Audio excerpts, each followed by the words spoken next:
الحمد للہ رب العالمین والصلاة والسلام علی سید الانبیاء والمرسلین اما بعد فاعوذ باللہ من الشیطان الرجیم بسم اللہ الرحمن الرحیم قال اللہ تبارک وتعالی فی القرآن الکریم قد افلح المؤمنون الذین هم فی صلاتهم خاشعون والذین هم عن اللغو معرضون صدق اللہ العظیم۔ ماہ رمضان المبارک جاری اور ساری ہے، اپنی برکتیں لٹا رہا ہے۔ اسی ماہ مقدس کی 10 تاریخ کو نبی کریم علیہ السلام کی زوجہ محترمہ ام المؤمنین حضرت سیدتنا خدیجۃ الکبریٰ رضی اللہ تعالی عنہا کا یوم وصال بھی ہے۔ دین اسلام کے لیے آپ کی بہت قربانیاں ہیں، اور نبی کریم علیہ السلام سے وفا، اور وفا بھی اس وقت میں جب اسلام کے اوپر کڑا وقت تھا، شروع کا زمانہ تھا، اور کفار جو ہے وہ اسلام کے لیے زمین تنگ کرنے کی کوشش کر رہے تھے۔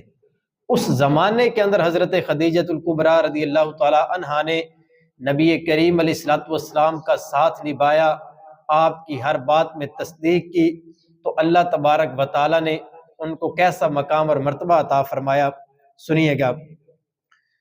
حضرت خدیجۃ الکبریٰ رضی اللہ تعالی عنہا نبی کریم علیہ السلام کی سب سے پہلی زوجہ محترمہ ہے، اور پیارے آقا علیہ السلام کی جب عمر مبارک 25 برس تھی تو نبی کریم علیہ السلام نے ان کو اپنی زوجیت میں قبول فرمایا۔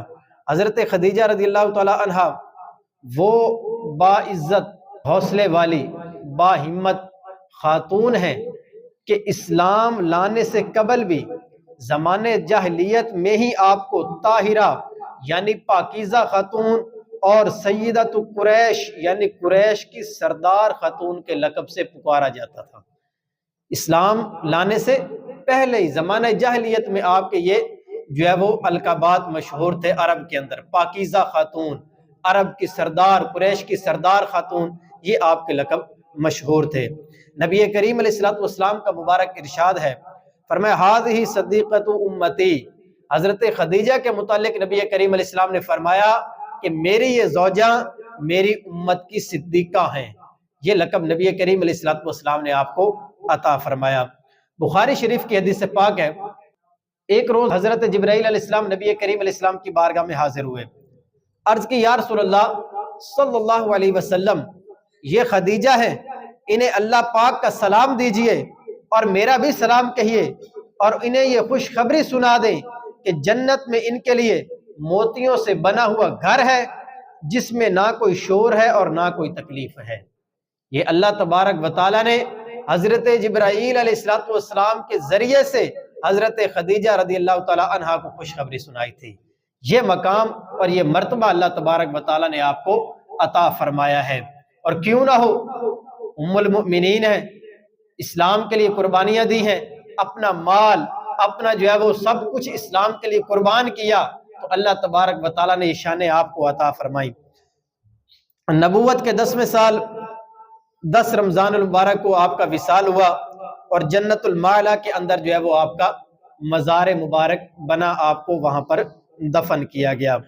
علماء نے بڑی پیاری بات لکھی ہے کہ آپ کی سیرت سے جو سب سے بڑا سبق ہمیں سیکھنے کو ملتا ہے وہ آپ کا کامل ایمان ہے، کہ آپ نے اس مشکل وقت کے اندر حق کا ساتھ دیا، نبی کریم علیہ السلام کے ساتھ جو ہے وہ وفا کی، آپ کا ساتھ دیا، اور عورتوں کے اندر سب سے پہلے آپ نے کیا ہے، اسلام قبول کیا۔ تو یہ اس وجہ سے تھا کہ آپ کا ایمان کامل تھا، اللہ تبارک و تعالیٰ کی ذات پر، نبی کریم علیہ السلام کی ذات پر آپ کا یہ کامل ایمان اور بھروسہ تھا، جس کی وجہ سے اس مشکل وقت کے اندر بھی آپ نے جو ہے وہ ثابت قدمی کے ساتھ مشکلات کا مقابلہ بھی کیا، اور اتنی مالدار خاتون ہونے کے باوجود اپنا سارا مال دین اسلام کے اندر قربان کر دیا، سارا مال نبی کریم علیہ السلام کے قدموں پر رکھ کر قربان کر دیا۔ اب سنیں آگے کیسی شان اللہ تبارک و تعالیٰ نے آپ کو عطا فرمائی۔ روایت میں ہے کہ جب نبی کریم علیہ السلام کے شہزادے حضرت قاسم رضی اللہ تعالی عنہ آپ کا انتقال ہوا، تو تو حضرت خدیجہ رضی اللہ تعالی عنہ نے عرض کی یا رسول اللہ صلی اللہ علیہ وسلم کاش اللہ پاک قاسم کو مدت رضاعت یعنی دودھ پینے کی جو بچے کی عمر ہوتی ہے اتنی مدت پوری ہونے تک زندہ رکھتا۔ ظاہر سی بات ہے ایک فطری چیز ہے کہ بچہ دنیا سے چلا جائے تو ماں غم کی کیفیت میں ہوتی ہے، تو آپ کو دکھ تھا، غم تھا کہ میرا بیٹا جو ہے وہ دنیا سے چلا گیا ہے۔ اس کے اندر کیا حکمتیں ہیں یہ اللہ تبارک و تعالیٰ اور اس کے محبوب بہتر جانتے ہیں، لیکن ایک ماں کے اوپر کیا کیفیت ہوتی ہے یہ ہم بہتر سمجھ سکتے ہیں۔ تو آپ نے یہ نبی کریم علیہ الصلوۃ والسلام کی بارگاہ میں عرض کی تو نبی کریم علیہ الصلوۃ والسلام نے فرمایا کہ اس کی رضاعت کی مدت جنت کے اندر پوری ہوگی۔ پھر آگے کیا فرمایا نبی کریم علیہ الصلوۃ والسلام نے جب آپ سے یہ بات کہی تو حضرت خدیجہ نے عرض کیا یا رسول اللہ صلی اللہ علیہ وسلم اگر میں اس بات کو جانتی تو مجھ پر یہ کام آسان ہو جاتا۔ تو نبی کریم علیہ السلام نے فرمایا اگر تم چاہو تو میں اللہ پاک سے دعا کروں اور تم اس کی آواز سن لو۔ اس پر حضرت خدیجہ نے عرض کیا نہیں بلکہ میں اللہ پاک اور اس کے رسول کی تصدیق کرتی ہوں۔ اور کریں نبی کریم علیہ السلام نے کیا فرمایا کہ اگر آپ چاہیں تو میں آپ کو اس کی آواز سنا دوں، اللہ تبارک و تعالیٰ کی بارگاہ میں دعا کروں آپ اس کی آواز سن لیں۔ لیکن حضرت خدیجہ رضی اللہ تعالی عنہا کا ایمان کتنا کامل تھا، آپ نے کہا مجھے کوئی ضرورت نہیں سننے کی، اللہ پاک کے نبی نے فرما دیا ہے تو بالکل حق اور سچ ہی فرمایا ہے، میں آپ کی تصدیق کرتی ہوں، مجھے امتحان لینے کی ضرورت نہیں ہے۔ یہ شان ہے حضرت خدیجہ رضی اللہ تعالی عنہا کی، اور کیسے آپ نے جو ہے وہ اسلام کے لیے قربانیاں بھی دی۔ تو اللہ تبارک و تعالیٰ نے مسلمان کو جو سب سے بڑی دولت عطا فرمائی ہے نا، وہ دولت ہی بندے کے پاس ایمان کی ہے۔ اگر ایمان نہیں ہے، دنیاوی مال و متاع دنیاوی دولت موجود ہے تو اس دولت کا کوئی فائدہ نہیں ہے۔ ظاہری ہم اس دنیاوی 60-70 سال کی یا جو بھی زندگی ہے وہ تو ہم گزار لیں گے، لیکن اصل جو ہمیشہ رہنے والی زندگی ہے، کیونکہ بحیثیت مسلمان ہمارا تو عقیدہ ہے نا کہ ہم نے دنیا سے جانے کے بعد کل قیامت کے دن اٹھنا ہے، اللہ پاک کی بارگاہ میں پیش ہونا ہے اور اس ہمیشہ رہنے والی جنت کے اندر اللہ پاک کے کرم سے داخل ہونا ہے، ہمارا تو یہ عقیدہ ہے۔ تو اس ہمیشہ رہنے والی جنت کے لیے کیا چیز ضروری ہے؟ بندے کا ایمان ہونا۔ اگر ایمان نہیں ہوگا تو پھر آخرت کے اندر بندے کا کوئی حصہ بھی باقی نہیں ہوگا۔ تو جب ہم نے کلمہ پڑھا، ہم نے اسلام قبول کر لیا یا مسلمان کے گھر میں ہم پیدا ہوئے، ایمان کی دولت ہمیں نصیب ہو گئی، اب سب سے بڑی کامیابی یہ ہے کہ بندہ اس ایمان کو سلامت لے کر اس دنیا سے چلا جائے۔ جو ایمان سلامت لے کر دنیا سے چلا گیا، فرمایا وہی حقیقت میں کامیاب ہے اور وہی اپنی منزل پر پہنچ گیا ہے۔ لیکن جو ایمان جس کا سلب کر لیا گیا، ایمان اس سے چھین لیا گیا کسی بھی ایسے عمل کے سبب، کسی بھی ایسی اللہ پاک کی نافرمانی کے سبب، فرمایا پھر وہ دنیا اور آخرت کے اندر خسارے کے اندر ہے۔ تو حضرت خدیجہ رضی اللہ تعالی عنہا، آپ کی سیرت سے بھی ہمیں یہی درس ملتا ہے کہ بندے کا ایمان کامل ہونا چاہیے۔ اور قرآن پاک میں اللہ تبارک و تعالیٰ نے مومنین سے یہی فرمایا، کیا فرمایا؟ یا ایھا الذین آمنوا آمینوا، اے ایمان والو ایمان رکھو۔ مطلب کیا؟ جب مخاطب ہی ایمان والوں کو کیا جا رہا ہے تو پھر آگے یہ کیوں کہا جا رہا ہے کہ ایمان رکھو؟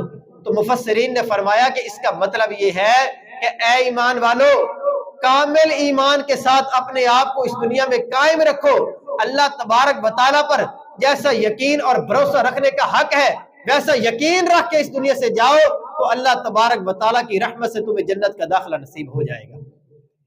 تو فرمایا اے ایمان والو کامل ایمان رکھو گے تو اللہ تبارک و تعالیٰ کی بارگاہ میں سرخرو ہو جاؤ گے۔ تو حضرت خدیجہ رضی اللہ تعالی عنہا، آپ کا بھی کامل ایمان تھا، پھر اللہ تبارک و تعالیٰ نے آپ کو کیسی شان عطا فرمائی، پھر کیسی بھی مصیبت آئی آپ نے اس کو برداشت کیا، لیکن اسلام کے بارے میں کبھی کوئی حرف برداشت نہیں کیا۔ اسلام پر کوئی حرف آ جائے یا کوئی مشکل آ جائے وہ آپ سے برداشت نہیں ہوئی، اپنی مشکلات اپنی پریشانیوں کو کبھی بھی اپنے سامنے نہیں رکھا اور نہ ہی اس کا شکوہ یا شکایات کبھی نبی کریم علیہ السلام کی بارگاہ میں کی۔ کبھی زندگی میں آپ نے ایک دفعہ یہ لفظ نہیں کہا کہ یا رسول اللہ صلی اللہ علیہ وسلم ایمان لانے سے قبل تو میرے پاس اتنا مال و دولت تھا، میں مکے کی مالدار عورتوں میں شمار ہوتی تھی، لیکن اسلام لانے کے بعد ظاہری طور پر مال و اسباب کوئی بچا ہی نہیں ہے. کبھی آپ نے زندگی میں ایک مرتبہ بھی اپنی زبان پر یہ حرف نہیں لائے، اور سارا مال دین اسلام کے لیے اور نبی کریم علیہ الصلوۃ والسلام کی وفا کے اندر آپ کے قدموں پر قربان کر دیا. پھر آگے سنیے، قرآن پاک کے اندر اللہ تبارک و تعالیٰ نے کیا ارشاد فرمایا؟ فرمایا قد افلح المؤمنون، تحقیق بے شک ایمان والے کامیاب ہو گئے. اب پتہ کیا چلا کہ دنیا اور آخرت میں کامیابی کا دار و مدار کس پر ہے؟ ایمان پر ہے. اگر کوئی ایمان والا ہے تو وہ دنیا میں بھی کامیاب ہے اور آخرت میں بھی کامیاب ہے. پھر دوسرے مقام پر کیا فرمایا؟ وَأَنْتُمُ الْأَعْلَوْنَ إِن كُنتُم مُؤْمِنِينَ، فرمایا اگر تم ایمان والے ہو تو تم ہی غالب آؤ گے. یعنی اے مسلمانوں، اے میرے محبوب کے غلاموں، اللہ پاک یہ ارشاد فرما رہا ہے کہ اگر تمہارے اندر ایمان کی دولت ہوگی، تم اللہ تبارک و تعالیٰ کے اوپر کامل یقین اور بھروسہ رکھو گے، تو اللہ تبارک و تعالیٰ تمہیں ہی غالب فرمائے گا. شرط کیا ہے؟ کہ ایمان کامل ہونا چاہیے. اللہ پاک پر جیسا بھروسہ اور یقین رکھنے کا حق ہے، ایسا یقین ہونا چاہیے. پھر دنیا اور آخرت کے اندر فرمایا تمہیں کوئی غالب آنے سے روک نہیں سکتا. آج ہماری زوال کا، ہماری پستی کا سبب ہی یہی ہے کہ دین اسلام پر ہمارا کامل بھروسہ اور یقین ہی نہیں ہے، ہمارا ایمان ہی کامل نہیں ہے. ہم خود ہی دین اسلام کے احکامات کے اندر وسوسوں کے شکار ہو جاتے ہیں. کوئی ہمیں تھوڑی سی بات کرتا ہے تو ہم اس کی طرف پلٹ جاتے ہیں.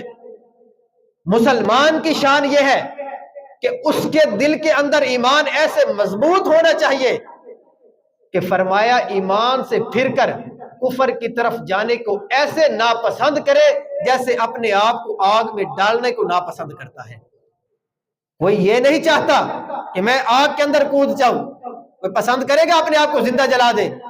تو فرمایا جیسے اپنے آپ کو آگ میں ڈالنا پسند نہیں کرتے، ایسے ہی ایک مسلمان کو یہ کامل بھروسہ اور یقین ہونا چاہیے کہ اسلام ہی حق ہے، اور اللہ تبارک و تعالیٰ کے نزدیک اسلام کے اوپر ہی نجات کا دار و مدار ہے، اور اسلام سے پھرنے کو ایسے ناپسند کرے جیسے آگ میں جانے کو ناپسند کرتا ہے. یہ ہے مسلمان کی شان. اور آگے کیا ارشاد فرمایا؟ فرمایا کب تم غالب آؤ گے؟ جب تم سچے ایمان والے ہوگے. اب سوال یہ ہے کہ جو مومن کامیاب اور کامران ہوتے ہیں ان کی نشانی کیا ہے، ان کی پہچان کیا ہے؟ کیسے پتا چلے گا کہ ایک مسلمان اپنے ایمان کے اندر کامل ہے، وہ پکا سچا مسلمان ہے؟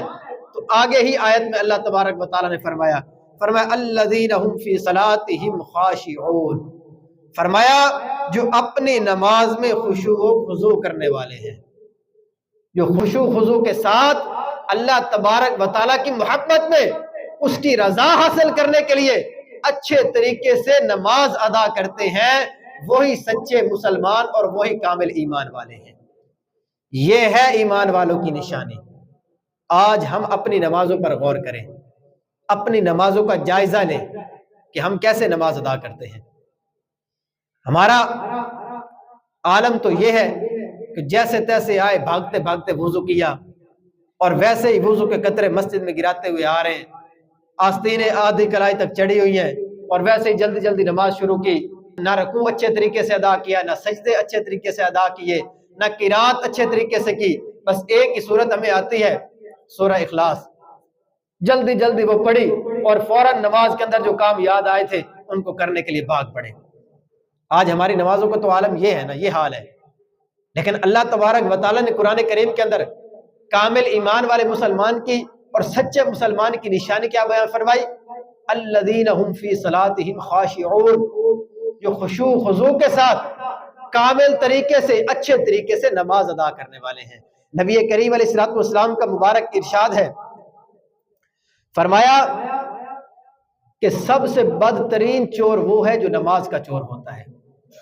اب صحابہ کرام نے عرض کی یا رسول اللہ نماز میں چوری کیسے ہوتی ہے؟ تو نبی کریم علیہ الصلوۃ والسلام نے فرمایا نماز میں چوری یہ ہے کہ نماز پڑھنے والا نماز کا رکوع اور نماز کے سجدے اچھے طریقے سے ادا نہ کرے.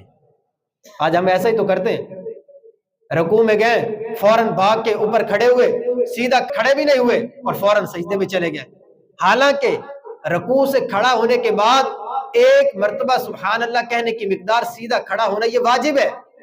اگر اس کو ادا نہیں کریں گے تو ہماری نماز ادا ہی نہیں ہوگی صحیح طریقے سے، نماز واجب الادا ہو جائے گی.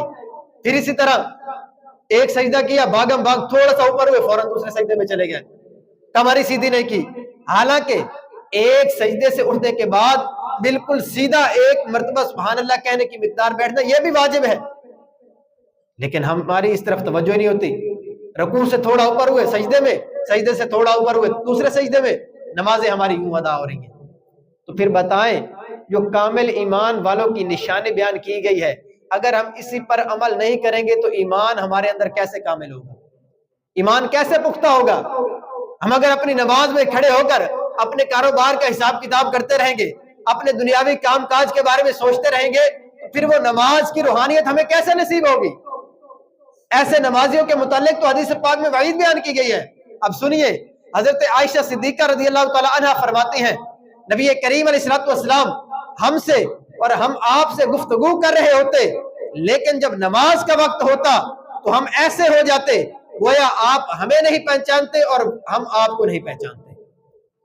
یعنی گفتگو ہو رہی ہے، اپنے جو گھریلو کام کاج ہیں، جو ضروریات کی باتیں ہیں وہ ہو رہی ہوتی، لیکن جب نماز کا وقت ہو جاتا تو فرمایا پھر اللہ تبارک و تعالیٰ کے ساتھ ایسی لو لگ جاتی تھی کہ ایسے محسوس ہوتا کہ نبی کریم علیہ السلام ہمیں نہیں پہچانتے اور ہم آپ کو نہیں پہچانتے.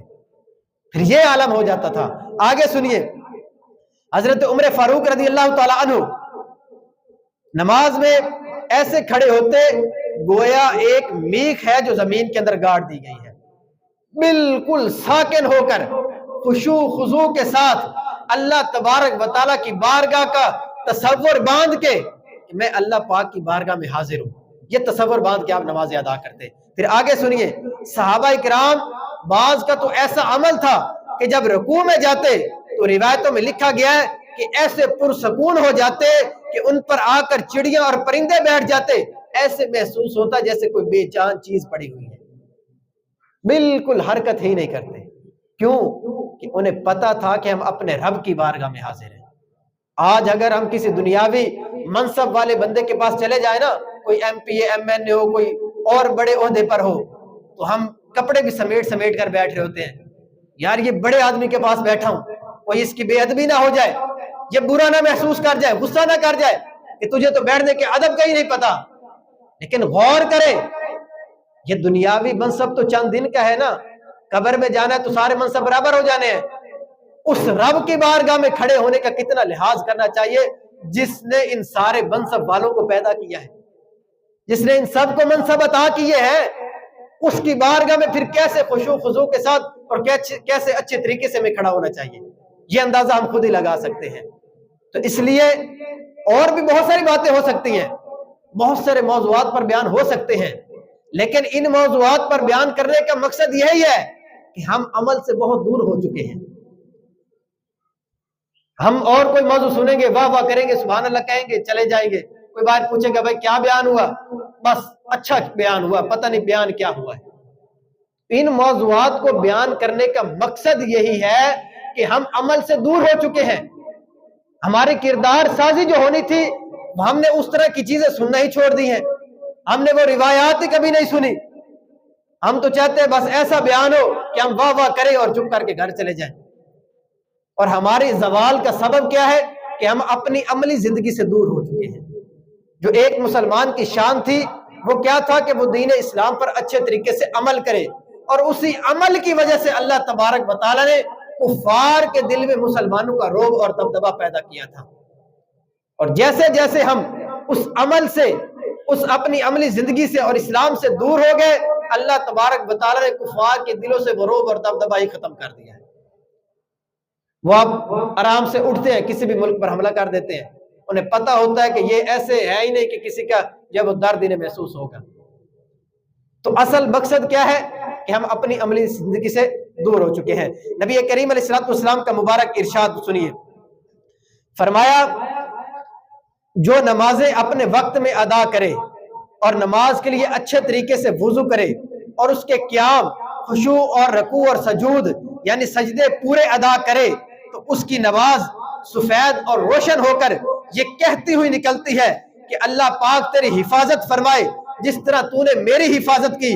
اور جو شخص نماز بے وقت ادا کرے اور اس کے لیے کامل یعنی اچھے طریقے سے وضو بھی نہ کرے اور اس کے لیے خشوع اور رکوع اور سجدے پورے ادا نہ کرے، تو نبی کریم علیہ السلام فرماتے ہیں وہ نماز سیاہ اور تاریک ہو کر، اندھیری ہو کر یہ کہتی ہوئی نکلتی ہے کہ اللہ پاک تجھے ضائع کرے جس طرح تو نے مجھے ضائع کر دیا ہے، یہاں تک کہ اللہ پاک جہاں چاہتا ہے وہ نماز اس جگہ پہنچ جاتی ہے اور وہ بوسیدہ پھٹے پرانے کپڑے میں لپیٹ کر اس نمازی کے منہ پر مار دی جاتی ہے۔ ہم سمجھتے ہیں کہ ہم مسجد میں آ گئے، ہم نے نماز ادا کر لی تو اس کا حق ادا ہو گیا، لیکن نماز ادا کیسے کرنی ہے یہ ہمیں معلوم نہیں ہے۔ جو نماز اچھے طریقے سے ادا نہیں کی جاتی وہ نماز لپیٹ کر اس نمازی کے منہ پر مار دی جاتی ہے۔ اللہ پاک کو ہماری نمازوں کی ضرورت نہیں ہے، ہم نے نمازیں پڑھنی ہے تو اپنے لیے پڑھنی ہے، اگر ان کو اچھے طریقے سے ادا نہیں کریں گے تو ان نمازوں کا دنیا میں بھی فائدہ نہیں ہوگا، آخرت میں بھی فائدہ نہیں ہوگا۔ یہ ایک عادت ہماری بعض اوقات بن جاتی ہے کہ ہم آئے جلدی جلدی مسجد کے اندر نماز ادا کی اور چلے گئے، یہ عادت بن جاتی ہے۔ جب ہم اس کو عبادت سمجھ کر اچھے طریقے سے ادا کریں گے تو پھر اللہ تبارک و تعالیٰ اس کی لذت بھی عطا فرمائے گا اور اس کے صدقے سے اللہ پاک دیگر برائیوں سے ہمیں محفوظ بھی فرمائے گا۔ ہم یہ تو سنتے ہیں کہ نماز بے حیائی اور برے کاموں سے روکتی ہے، لیکن کئی ایسے نمازی حضرات ہیں جو نماز 5 وقت پڑھتے ہیں لیکن برے کام بھی کر رہے ہوتے ہیں، بے حیائی والے کام بھی کر رہے ہوتے ہیں۔ تو پھر کیا اس کا کیا مطلب ہے؟ اس کا مطلب یہ ہے کہ وہ نماز کو کامل طریقے سے ادا نہیں کرتے۔ کامل طریقے سے ادا کریں گے تو وہ نماز برائی اور بے حیائی والے کاموں سے روکنے کا سبب بنے گی، اگر اچھے طریقے سے ادا نہیں کریں گے تو وہ نماز جب لپیٹ کر منہ پر مار دی جائے گی تو پھر اس کا فائدہ کیا ہونا ہے؟ تو اس لیے نماز ادا کرنے کی توفیق اگر اللہ پاک عطا فرمائے تو اس کو اچھے طریقے سے ادا کریں۔ جہاں پر 10 منٹ لگے ہیں 10 منٹ اور لگ جائیں گے، کیا فرق آ جانا ہے؟ یعنی 10 منٹ ہم نے اگر لگا دیے، آئے ہیں وضو کیا ہے نماز ادا کی ہے، مثال کے طور پر 10 منٹ لگ گئے، اگر ہم یہی اچھے طریقے سے وضو کریں اور اچھے طریقے سے نماز ادا کریں تو 10 منٹ اور لگ جائیں گے، کیا فرق آ جانا ہے؟ لیکن اس نماز کا پھر فائدہ ہوگا، پھر دنیا میں بھی فائدہ مند ہوگی، آخرت کے اندر بھی فائدہ مند ہوگی۔ اگر وضو ہی ایسے کریں گے کہ فوراً جلدی جلدی آئے، تھوڑا سا بازو پر پانی لگایا، اب ادھر سے کونی یہ ساری خشک رہ گئی، منہ پر آگے سے بس یوں 2 دفعہ پانی 3 دفعہ مار لیا، سائڈوں سے سارا منہ خشک ہے ہمارا، وضو ہی اچھے طریقے سے ادا نہیں ہوا۔ اگر وضو ہی اچھے طریقے سے نہیں کیا تو پھر نماز کیسے ادا ہوگی؟ نماز کامل ہونے کے لیے، قبول ہونے کے لیے تو پہلی شرط وضو ہے نا، طہارت ہے۔ اگر وہی ہم ادا نہیں کریں گے، وضو کے فرائض ہی ادا نہیں کریں گے تو پھر نماز، ہمارا وضو ہوگا نہیں تو نماز کیسے جو ہے وہ ہماری قبول ہوگی؟ تو اس لیے جب بھی آئیں تو 10 منٹ 20 منٹ اگر لگ جاتے ہیں تو ان کا کوئی مسئلہ نہیں ہوگا، نماز اچھے طریقے سے ادا کریں گے تو اس کا دنیا اور آخرت کے اندر کیا ہے؟ فائدہ بھی ہوگا۔ آگے سنیے، حدیث پاک کے اندر نبی کریم علیہ السلام ارشاد فرماتے ہیں، فرمایا جو شخص اچھی طرح وضو کرے پھر نماز کے لیے کھڑا ہو، اس کے رکوع اور سجدے اور قرات کو مکمل کرے تو نماز کہتی ہے اللہ پاک تیری حفاظت کرے جس طرح تو نے میری حفاظت کی۔ پھر اس نماز کو آسمان کی طرف لے جایا جاتا ہے اور اس کے لیے چمک اور نور ہوتا ہے، پس اس کے لیے آسمان کے دروازے کھولے جاتے ہیں یہاں تک کہ اسے اللہ تبارک و تعالیٰ کی بارگاہ میں پیش کیا جاتا ہے اور وہ نماز اس نمازی کی شفاعت کرتی ہے۔ کون سی نماز؟ جو اچھے طریقے سے ادا کی جاتی ہے، جو کامل طریقے سے ادا کی جاتی ہے، وہ اپنے پڑھنے والے کے لیے اللہ پاک کی بارگاہ میں شفاعت کرتی ہے۔ غور کریں، جب نماز اللہ پاک کی بارگاہ میں شفاعت کرے گی اللہ تبارک و تعالیٰ ہماری شفاعت کیوں نہیں فرمائے گا؟ لیکن اس کے لیے شرط کیا ہے؟ فرمایا جو اچھے طریقے سے وضو کرے اور اچھے طریقے سے کامل طریقے سے نماز ادا کرے۔ آج ہم نمازیں پڑھتے ہیں لیکن ہمیں نمازیں پڑھنے کا طریقہ بھی نہیں آتا۔ 30 40 سال ہم نے زندگی گزار لی ہے، دنیا کے ساری چیزیں ہم نے سیکھ لی، کاروبار کیسے کرنا ہے، شادیاں کر لی، بچے پیدا ہو گئے، لیکن جو سیکھنے والی چیز تھی وہ ہم نے نہیں سیکھی۔ وہ کیا تھی؟ وہ نماز تھی، وہ دین اسلام کے احکامات تھے، وہ ہم نے نہیں سیکھے۔ پھر آگے سنیے، اللہ تبارک و تعالیٰ نے قرآن پاک میں کامل مومن کی دوسری نشانی کیا بیان فرمائی؟ فرمایا والذین هم عن اللغو معرضون، جو فضول باتوں سے اپنے آپ کو بچاتے ہیں، اعراض کرتے ہیں، فضول گفتگو سے اپنے آپ کو بچاتے ہیں۔ لیکن اگر ہم اپنی گفتگو کا جائزہ لینا، فضول گفتگو تو وہ ہے نا جس کے کرنے میں نہ گناہ ہے نہ ثواب ہے، لیکن اگر ہم اپنی گفتگو کا جائزہ لیں تو ہماری اکثر گفتگو گناہوں پر مشتمل ہوتی ہے۔ غیبتیں، چغلیاں، جھوٹ، بہتان، الزام تراشی، یہ ساری چیزیں ہماری گفتگو میں شامل ہوتی ہیں۔ اگر ہم صرف 5 منٹ کی گفتگو کا علیحدہ بیٹھ کر صرف اپنے ذہن کے اندر جائزہ لینا تو ہو سکتا ہے اس 5 منٹ کی گفتگو میں آدھا منٹ بھی کام کا نہ نکلے، باقی ساری کوئی غیبت ہوگی، چغلی ہوگی، جھوٹ ہوگا، الزام، بہتان، پتہ نہیں کیا کیا ہماری گفتگو کے اندر شامل ہو چکا ہوتا ہے۔ لیکن ایمان کس کا کامل ہوتا ہے؟ فرمایا جو فضول باتوں سے اپنے آپ کو بچاتا ہے۔ آج ہم ایسے فضولیات کے اندر پڑ گئے ہیں کہ جو اصل مقصد تھا اس کا وہی ہمارا فوت ہو گیا ہے۔